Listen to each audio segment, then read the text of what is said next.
നമ്മൾ വികസനത്തെക്കുറിച്ച് മാത്രമാണ് സംസാരിക്കുന്നത്. സാർ, ഓരോ പ്രദേശത്ത് ഡെവലപ്മെന്റ് ഉണ്ടാകുമ്പോൾ അവിടെ ഡെവലപ്മെന്റ് വിക്ടിംസ് എന്ന് പറയുന്ന വികസനത്തിന്റെ ഇരകൾ ഉണ്ടാകുന്നുണ്ട്.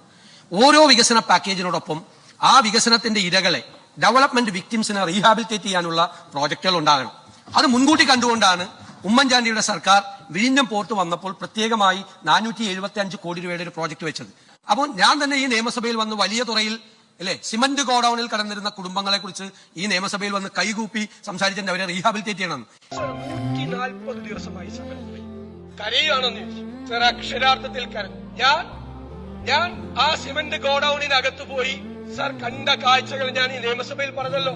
സാർ 2 ആഴ്ച കാലം മുമ്പ് പ്രസവിച്ച ഒരു കുഞ്ഞിനെ കാട്ടിത്തന്നു. കുഞ്ഞിനെ കാണാൻ പറ്റുന്നില്ല, കാരണം ആ കുഞ്ഞിനെ ഈച്ച പൊതിഞ്ഞിരിക്കുക, കറുത്ത രൂപമായി കിടക്കുക. ഒരുമാതിരി മനസാക്ഷിയുള്ള ആളുകൾ കണ്ണ് നിറഞ്ഞിട്ട് പോലും. അതുകൊണ്ടാണ് ഞാൻ കൈകൾ കൂപ്പി അവരെ എവിടെയെങ്കിലും, കാരണം ചൂടുകാലത്താണ് പോയത്, കാറ്റും വെളിച്ചവും കിടക്കാത്ത സിമന്റ് ഗോഡൌണിൽ ഈ പാവങ്ങൾ ജീവിക്കുക.